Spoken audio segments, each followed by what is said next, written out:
think that's the danger if the world becomes too po-faced. You know, if I think if there's, you know, irreverence in general is a healthy thing, you know, because it makes you skeptical about authority. It makes you question the things that people tell you in a constructive way. There's a danger that if the world turns too sort of solemn about everything, I think there's a danger that people become more brittle. Welcome to the Humorology Podcast with me, Paul Boross, and my glittering lineup of guests from the worlds of business, sport and entertainment, who are going to share their wisdom and their use of humour with you. Humorology is the study of how humour can dramatically improve your business success and your life. Humorology puts the fun into business fundamentals, increases the value of your laughing stock, and puts a punchline back into your bottom line. Please remember to like, subscribe, and leave a review wherever you get your podcasts. My guest on this edition of the Humorology Podcast is a multi-award-winning comedic creative who has flexed his funny bone as a comedy writer, performer, and director. His work on BBC Radio 4 has been lauded as legendary, and includes credits as the creator and star of Old Harry's Game, It's Only a Theory, and Andy Hamilton Remembers. When he isn't starring as Satan himself, he can be found touring the country with his brilliant one-man show, starring as a panellist in a variety of quiz shows, such as Have I Got News for You, The Infinite Monkey Cage, and Would I Lie to You?, or creating quality pieces of comically crafted content for television and radio. Whether co-writing and directing family sitcoms like Outnumbered, or voicing Dr. Elephant on the international hit Peppa Pig, he has a penchant for performing with fun at the forefront. Andy Hamilton, welcome to the Humorology Podcast. Thank you, Paul. That was a good intro. Well, we like a bit of alliteration here on the Humorology Podcast, as you can tell. You grew up in Fulham in southwest London, very close to Chelsea's football ground, when it wasn't quite as salubrious as it is now. Yeah. Was humour valued in your family, and did the young Andy Hamilton have a natural facility for it? I've been asked that before, and I think, yeah, the answer is there were a lot of funny uncles and aunties. You know, I remember the house was a kind of focal point. It just, the way it panned out, it was sort of the central gathering place. And so my memories are of a house being full of people a lot of the time. And I did, my dad was quite funny. And my mum liked a good laugh, but I did have some quite sort of extrovert, funny uncles and aunts, you know. So, and I think comedy played a huge role in the sense that the favourite Hamilton sport and the way they expressed affection was that sort of wind up, you know, winding each other up was the currency that you dealt in. And, you know, there is a lot of comedy in the way, in the mischief of winding people up. And, you know, we would gather around the telly and, you know, and watch sort of Hancock and Steptoe and stuff like that, you know. So although obviously I wouldn't have been consciously aware of it, there was, it was quite a dominant force, yeah. My mum and dad, you know, I'm a middle class product of working class parents. My mum and dad, my mum's family were about as poor as you could get when she was growing up. You know, it was probably the dialogue was a little bit more rough and ready than than what I grew into, if you like.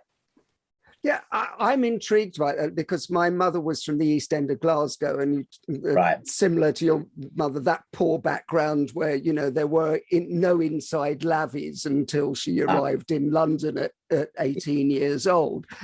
And I wonder how humour, in terms of survival, is a mechanism for that. You talk about in I think one of your books about your dad being a prisoner of war, and my father was a Hungarian refugee who was in refugee camps and all those things, and how important and where humour is in the survival mechanism.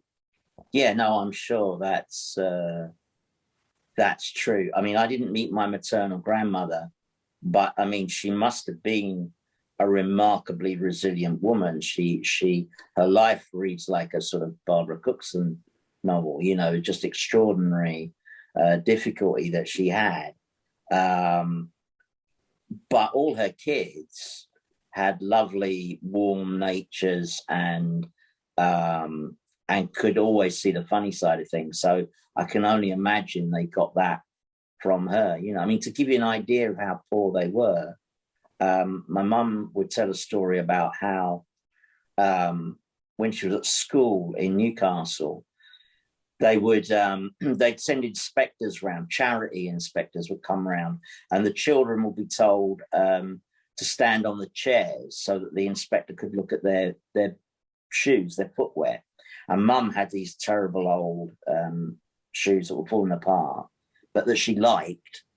And the charity inspector gave her a pair of huge boots, and she hated them. And she walked home sort of through the snow with these boots round her neck, you know, because she didn't want to wear them. And when she got home with these boots around her neck, her mum opened the door and burst into tears.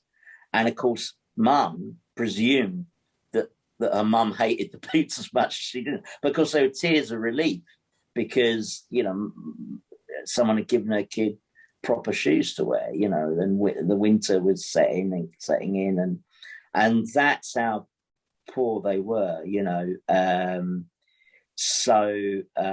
she lost her dad in extraordinarily tragic circumstances, and they you know, she said she often remembers hearing her mum crying because she didn't know if they'd have any food in the morning.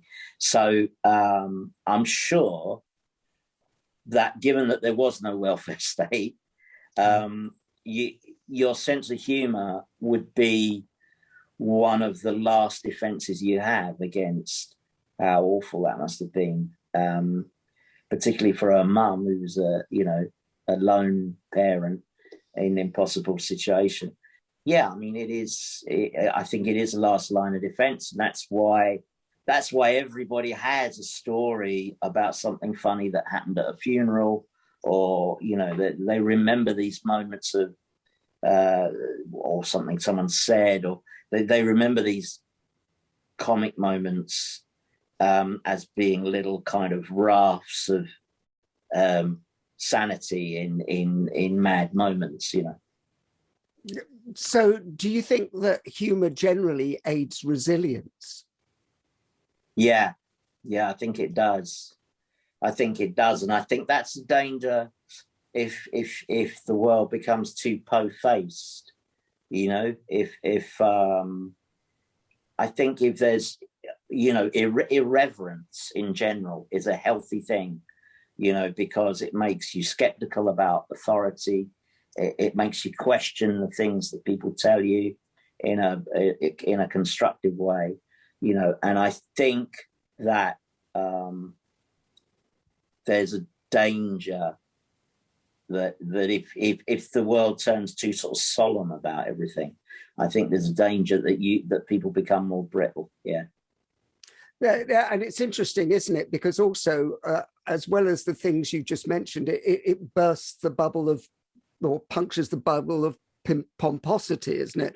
And isn't that why totalitarian regimes tend to hate humour? Because it's an effective tool to, you know. Yes, I mean, they never manage to. I mean, you know, it always breaks out, doesn't it? I mean, in Russia, of course, you had the bread queue jokes. You know, that was where the jokes about the state and got circulated, and and maybe that shows that it is a basic human need, if you like, to be able to crack jokes when things are terrible. Yeah, I think it's also a release, isn't it? It's from the tension of the moment, because from a psychological perspective, it actually changes the structure of the brain. So it's actually a relief and a release at the same time. Yeah. I do think it's interesting that, when people, if someone has a fall, if someone's walking along the pavement and they trip up, very often, and you can see that it's hurt, they bang their knees or whatever, but very often they will laugh as they get up, even though they're going, ow.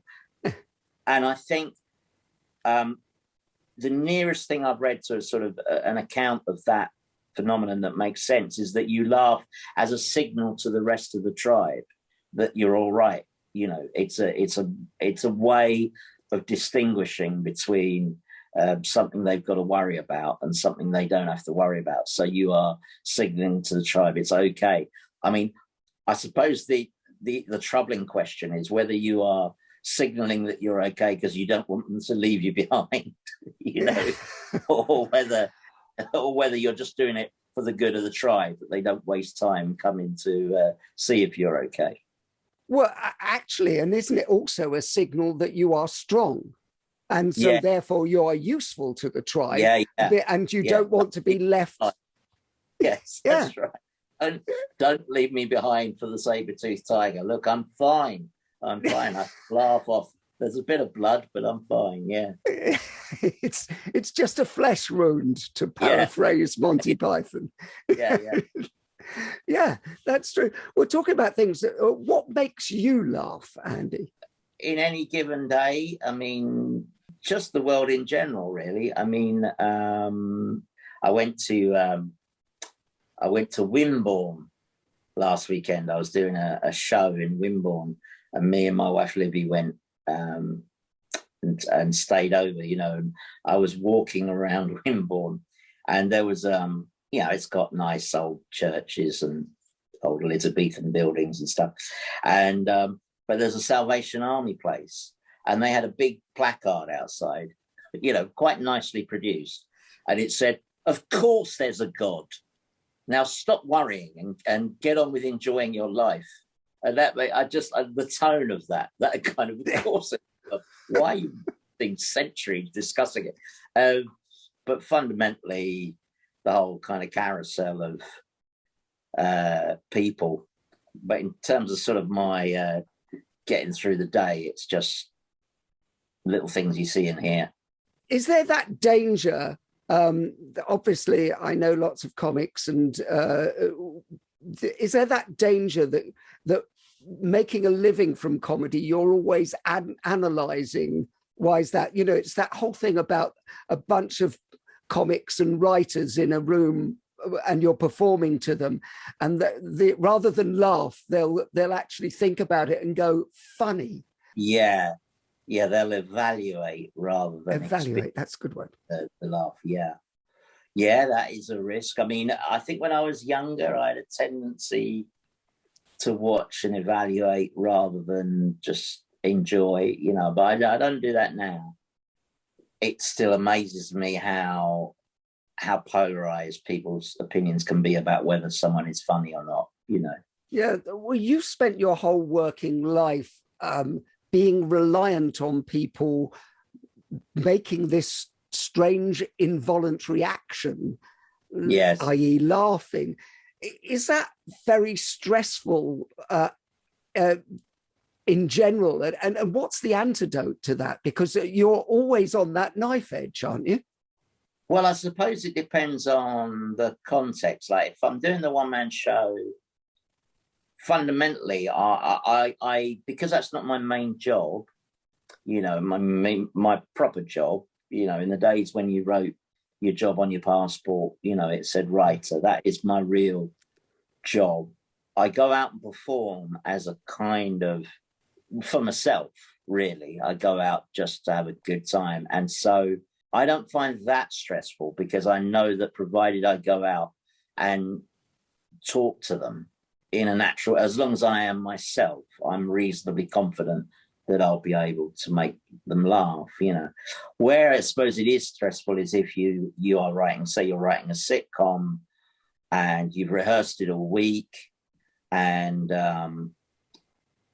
you're just it's a trust exercise. You just have to think, right, we've worked on it, we've got it as good as we can, and now the actors are going to go out there and they're going to sort of bring it home. And, you know, the first 90 seconds of any sitcom record, you are on tenterhooks a bit. You're listening out, you know, what sort of audience are they, you know, because that will influence how well the show is executed, you know. Once you know you're okay, once you know that you're safe with that audience, then it's all right. I mean, again, when I was younger, I did used to watch shows a bit like Following Your Horse around the Grand National. You know, I would think, right, we've cleared that fence, that's good, you know. But again, I find I don't watch them the same way now when I'm at a recording, you know. It's interesting because on the shows where you're writing rather than performing, and you're writing for someone else, do you try to write for the actor or the character, or do you write for how you think or expect the actor or character to adjust to that? They all kind of fuse if it's going well, you know. By the moment the actor steps onto the set, they make that distinction sort of disappear, you know, the really good ones. And I mean, sitcom acting, for example, is a really difficult craft, you know, because the actor is having to give a performance that's comic for a 250, 300 people sat in front of them, but the performance has got to be the right size for the camera, and it's got to be natural, but they've also got to know where the laughs are. They got to know where the beats are. So it's highly, highly technical, but the ones who are really good manage to do all of that, to master all the technical side, and also create a character who lives and breathes, you know, in people's homes. The fact that they achieve that, you know, the love that an audience will feel for a Del Boy or a Howard Steptoe, or even a nutcase like Basil Fawlty. I mean, the audience know that he's kind of mad, but they still want to be in his company. So, oh yeah, you write for the character, but I suppose once you cast the actor, then you know their speech rhythms, and you know, so you probably accommodate that. It's interesting when you're talking about, you know, I mean, because it does take somebody very special to do that, especially with all the pressure of learning your lines, having an audience there, cameras everywhere, directors telling you what to do, and still be delivering a naturalistic performance while hitting the beats, as you say.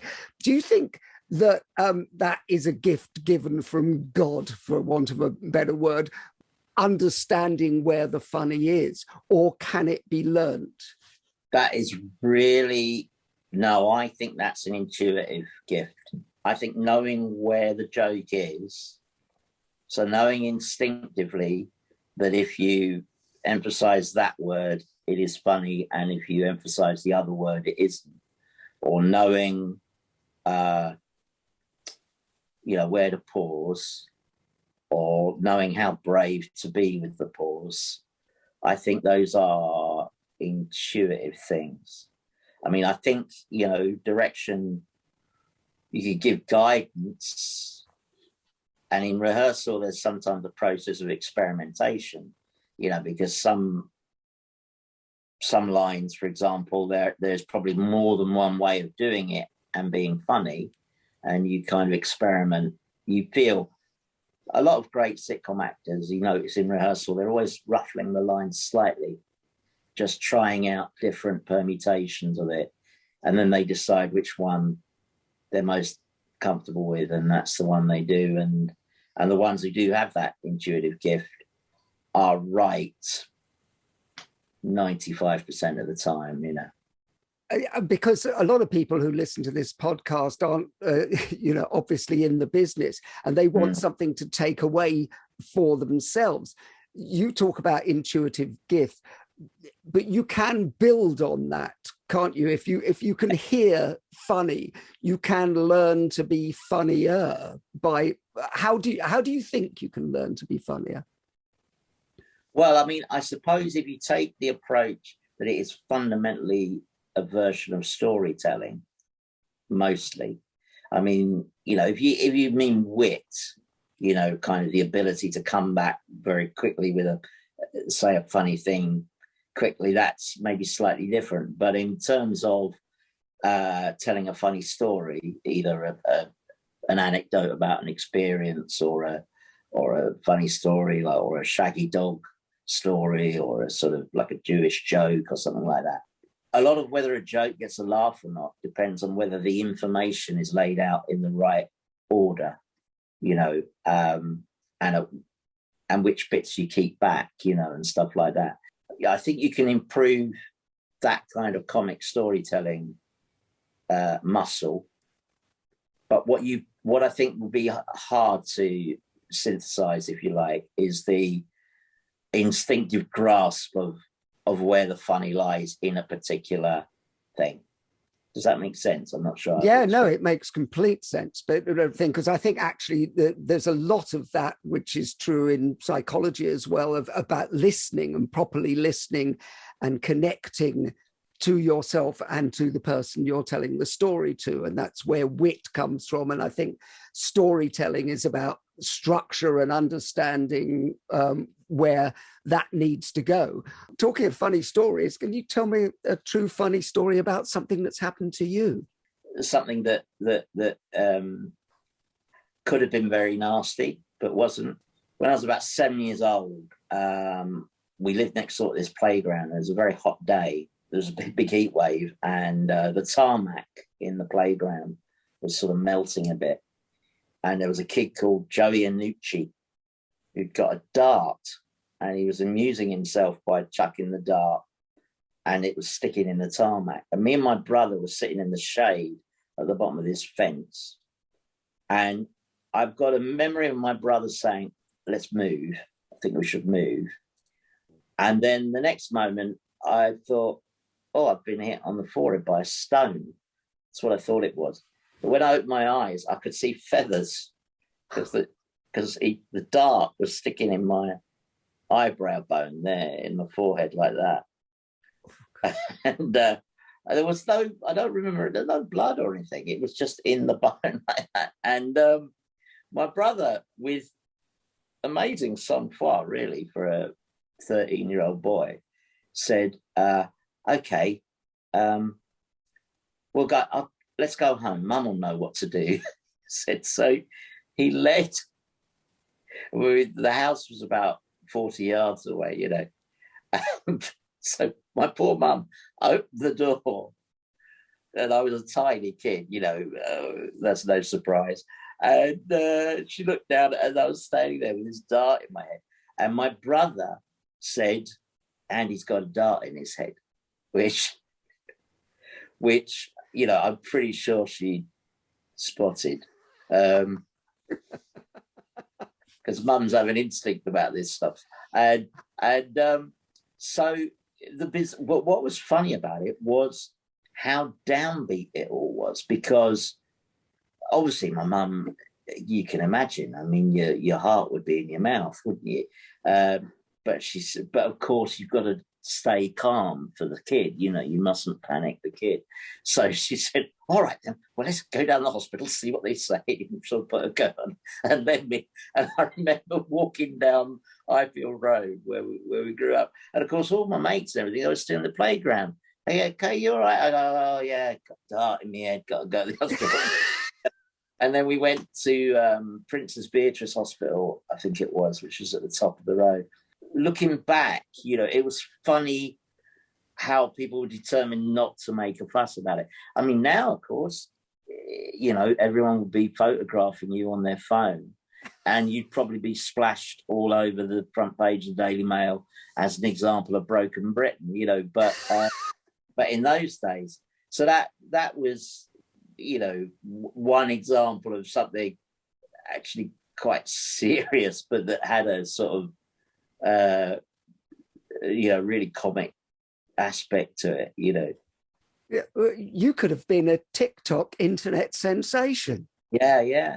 But I mean, I'm sure my mum and dad it must have been a terrible, because, a quarter of an inch further down, and that would have been it, Yeah. So, I don't know why that one sprung to mind. I was trying to think of stories about, serious situations, but yeah. It's a great story, and it's terrifying at the same time. Yeah. Well, that's interesting, though, is because those kind of stories, I mean, we go back to the resilience, don't we? About, do we have to care for something to be funny? Is that part of it?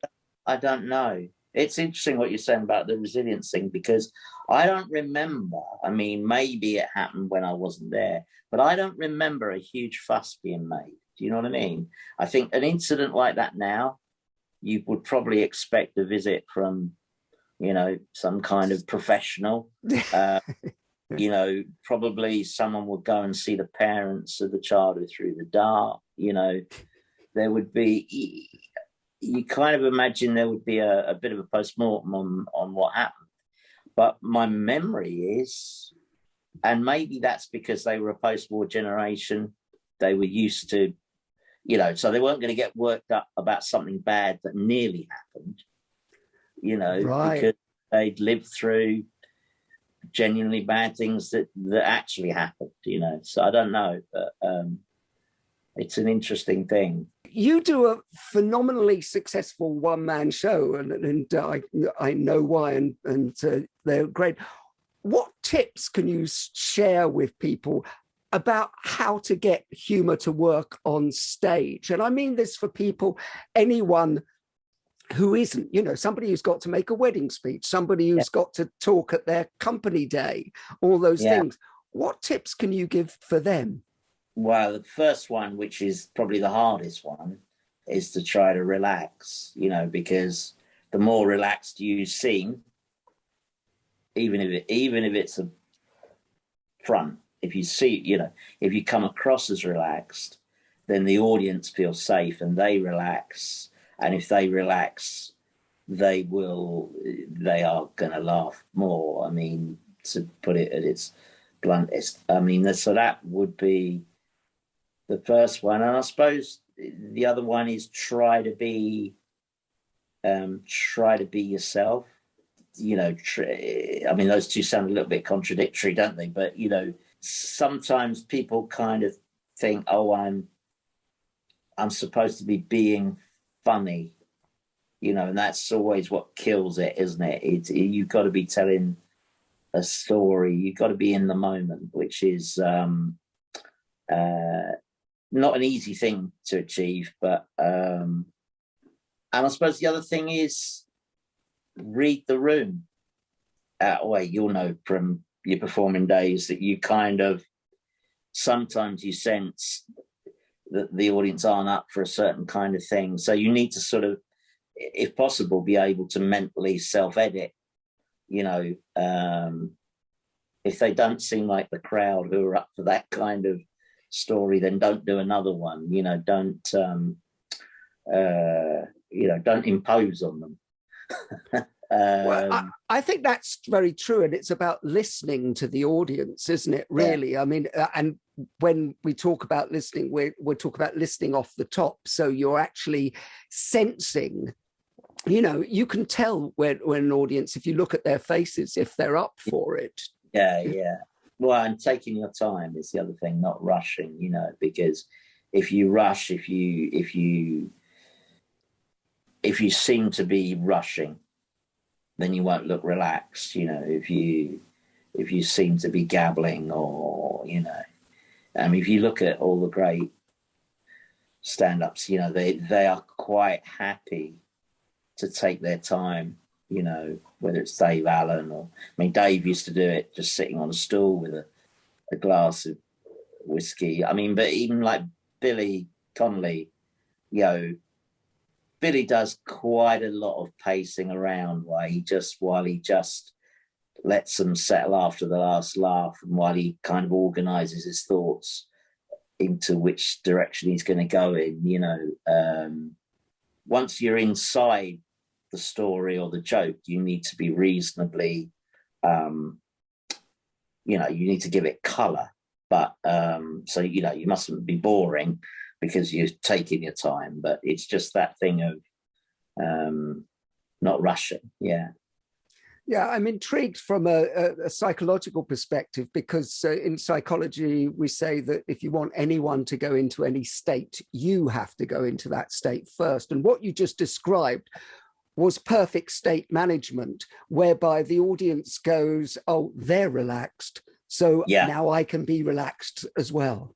Yeah, you certainly, I mean, that's a phenomenon that you'll have witnessed many times, that that first laugh that an audience gives, which is very much the kind of, oh, it's all right, we're going to be safe laugh, you know, that kind of, all right, we're going to have a good time. We can tell from the way this bloke has, or this woman has begun. Now, of course, once you're known, you have a huge advantage, because they feel that way already when they thought that they sat down.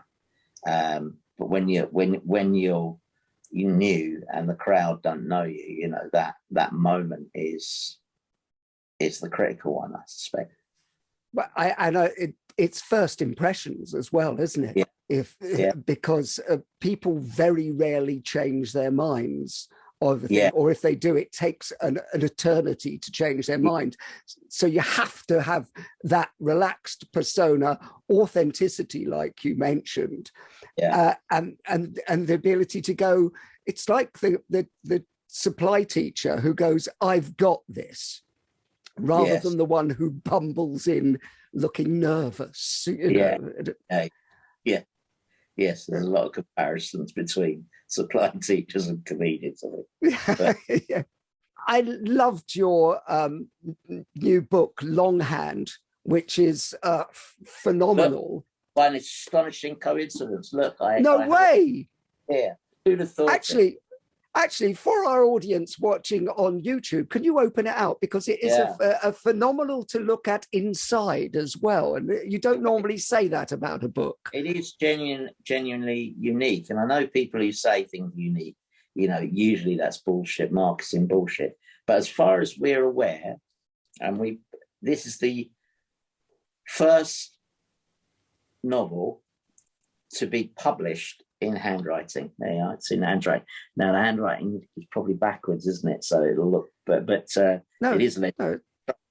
No. But it's very legible. It's a beautiful handwriting. I was shocked by how good it was. And what I loved is there were some crossings out in there and things that had been left in.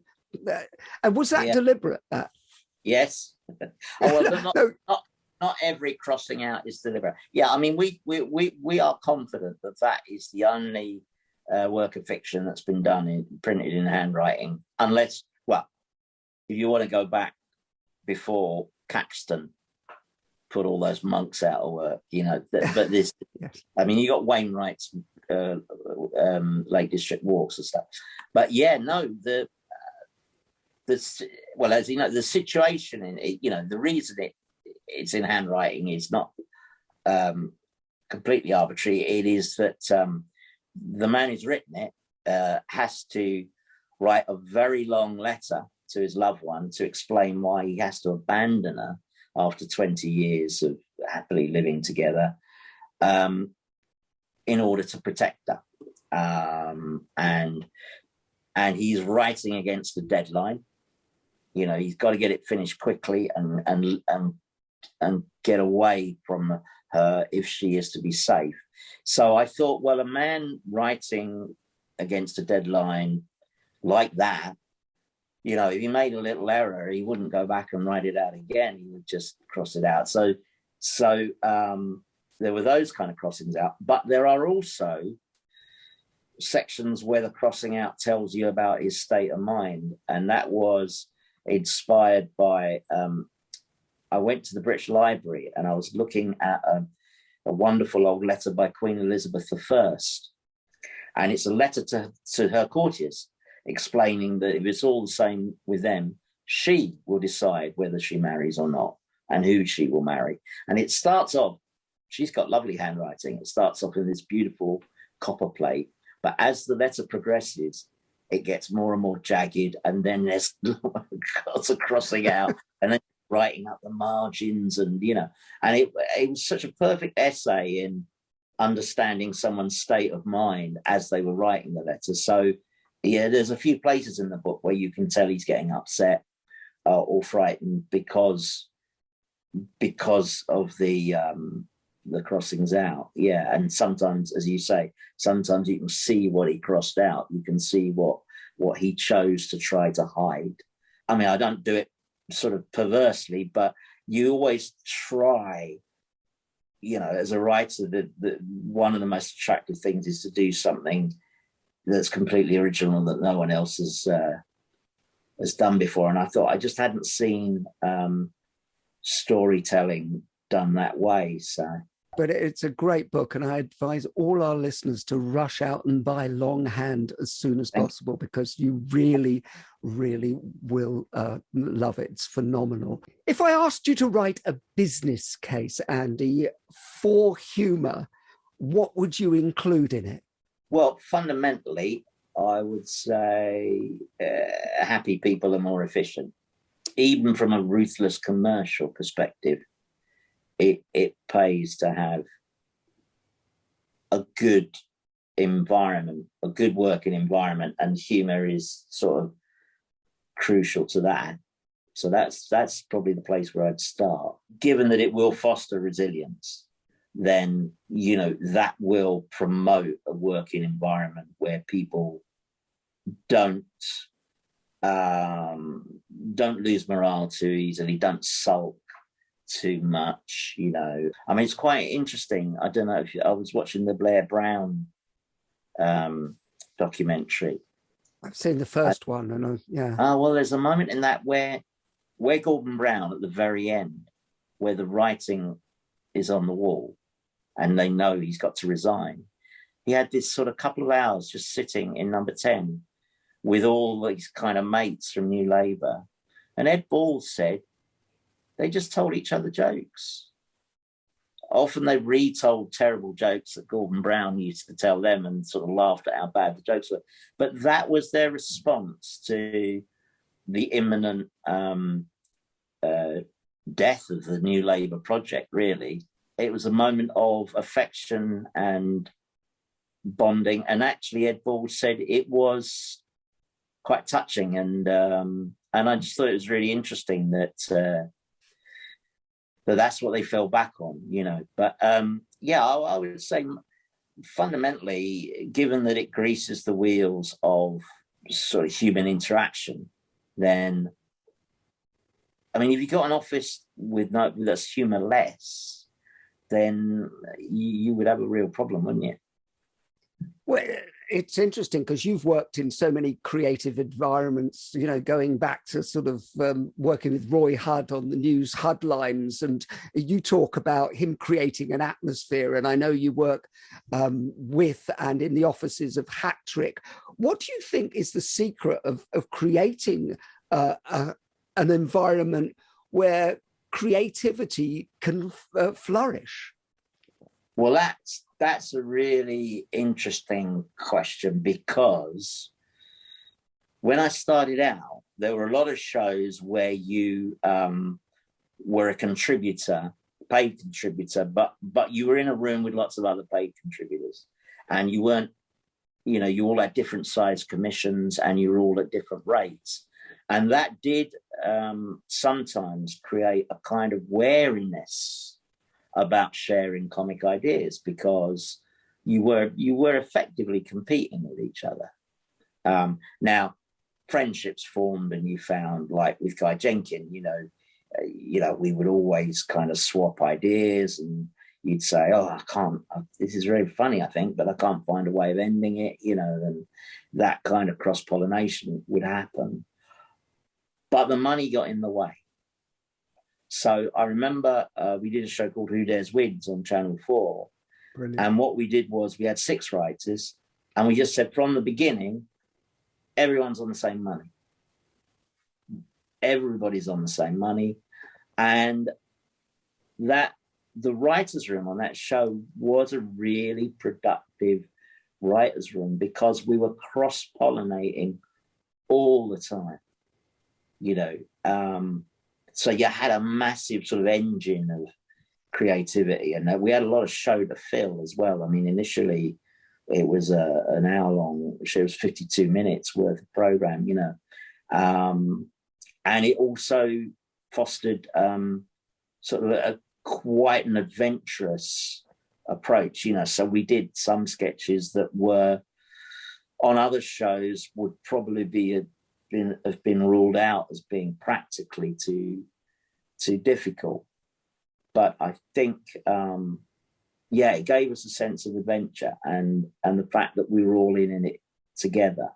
And if you can, trying not to sort of treat failure as a spectre, you know, because if you do that, I think, you know, some people will just tighten up, and you know, I think you have to, you know, any creative process, it's going to involve an element of experimentation, so the risk of failure will always be there. No, I think that's really interesting because the creative process, and I think this is what sometimes people don't understand, and you've hit the nail on the head, I think, with the failure. You have to allow it, but it not to be crushed. And it's sort of like the improv world, whereby you listen and you go, it's yes and rather than no but. Yes. In the sense of, because if you've killed somebody or their spirit, essentially killed their spirit, they're not going to pitch in with their next idea, which could be the one that saves the company, and it could be brilliant. So you have to foster an atmosphere. It's about creating an atmosphere, isn't it? Yes. I mean, you can't really encourage risk-taking and then sort of somehow punish people for having placed you at risk. You know, it's a sort of, you know, but that's very difficult. Again, the money gets in the way, doesn't it? Because, of course, professionally, in quite a few jobs, not just in the creative industry, but if you take a risk and it fails and there are commercial consequences, then everyone goes back into their shell and they don't want to come out again because it's too painful, you know. There's the other argument for humour. If you keep humour in there, it can lighten that atmosphere and keep people going. Well, yeah, I mean, trench humour is, I mean, that's very often, some filming days just turn into endurance tests, you know, because, I don't know, you're out, you know, say you're out in terrible weather, but you've got to complete it, or like a night shoot, which can be very physically punishing sometimes. And you will hear lots of trench humour that people use to keep themselves going, you know. And I'm sure that's true in every profession where sometimes it is just very hard. Do you think you can be a good communicator without understanding humour, or is it a prerequisite? Well, it depends what you mean by understanding it, doesn't it? I mean, valuing it. I think you've got to value it, you know, and you've got to understand that it's an important ingredient in any mix of. Then I think you're more likely to fail. Yeah.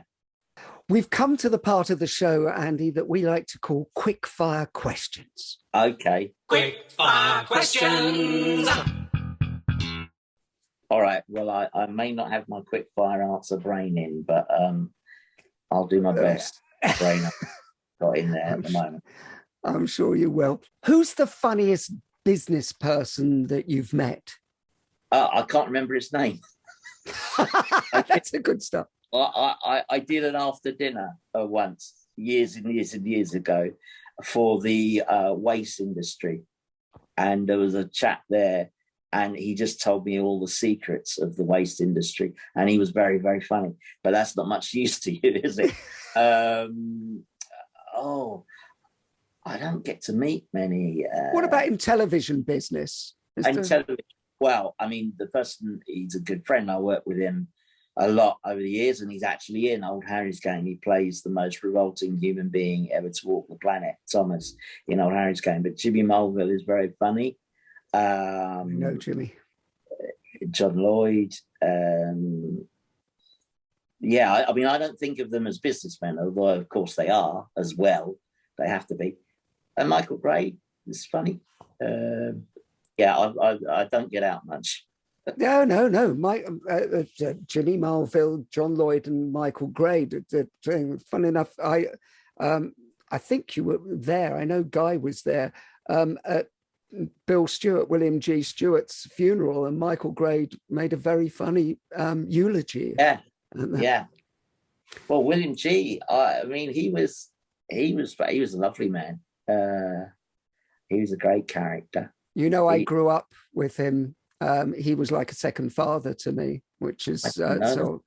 Yeah, so his son was my best friend growing up, and they lived in the flat above us when we were growing up. When Bill was a scene shifter at the BBC, right? Bill did.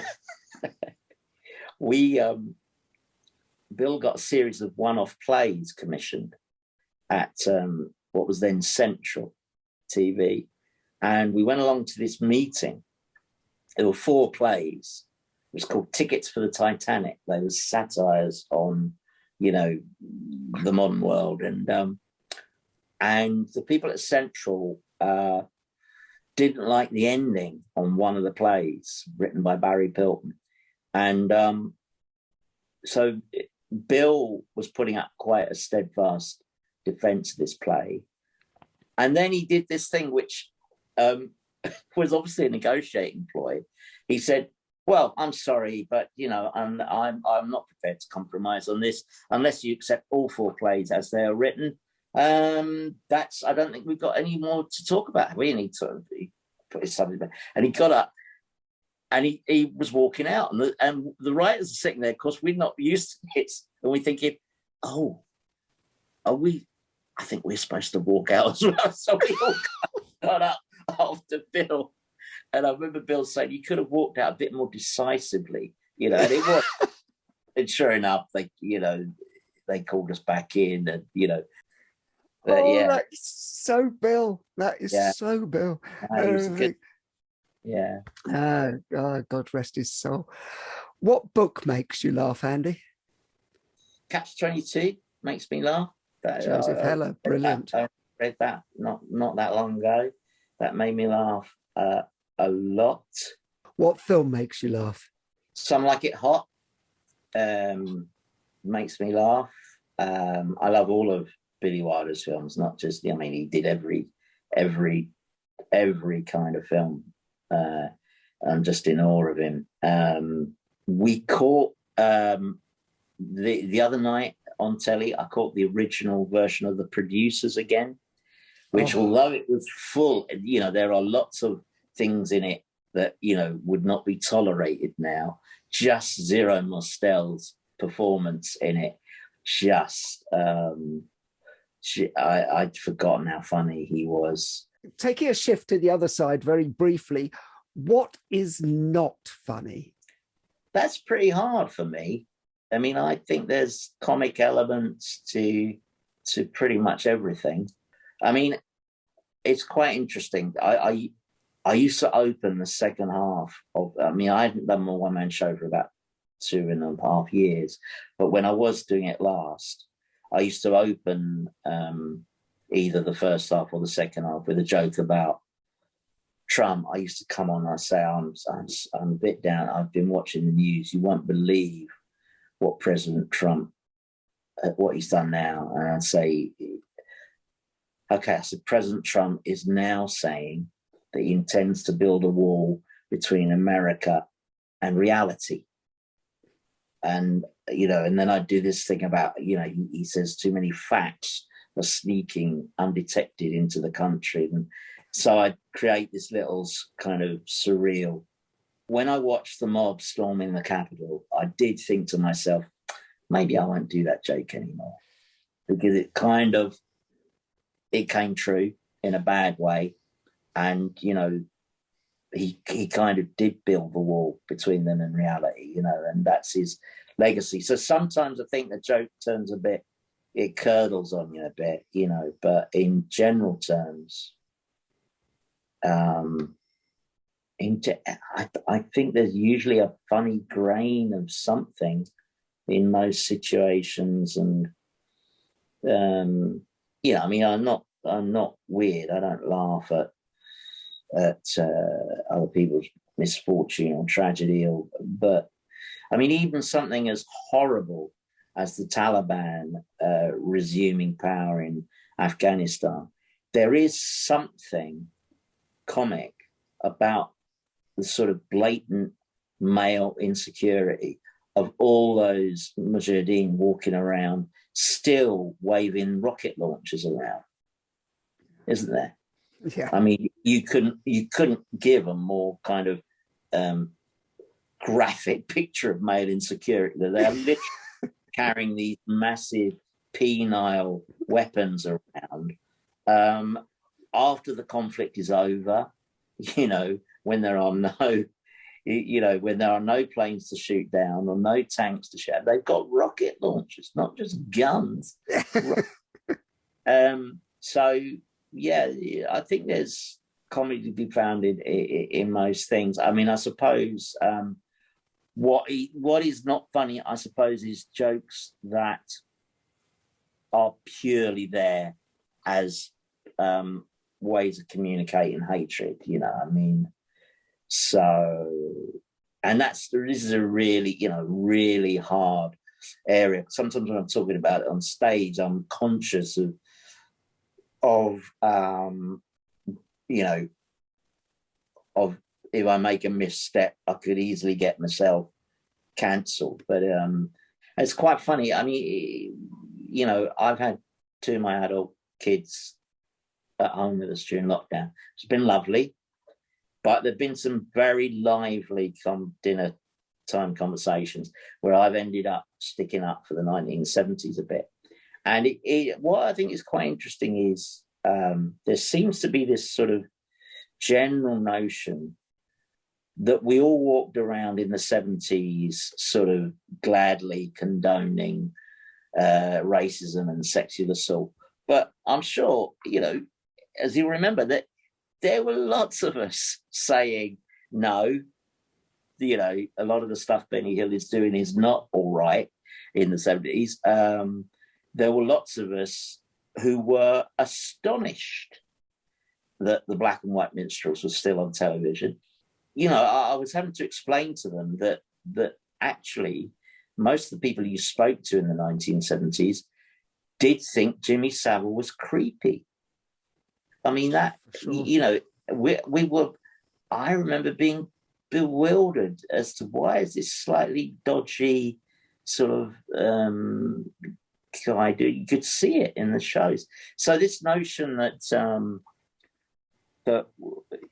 we were lax about, I think, is a bit of a generalization. And but the thing about stereotyping, I think, is really interesting, because the context of who is the storyteller and what is his objective is central to it, And I remember I was sitting on the steps of Zurich station with a friend, and it was a lovely sunny day, and we were just sitting on the step, loads of steps, and just sort of with our eyes closed, drinking up the sun.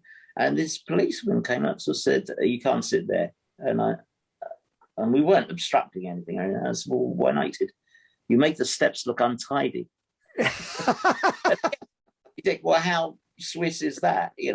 And I remember going to the post office at Earl's Court, and there was an Australian in front of me with a big parcel with airmail written all over it, and there was quite an elderly lady behind the counter who was very slow, in the days when people used to withdraw their pensions, it was a slow queue, and he was huffing and sighing, and I could tell he was losing his temper.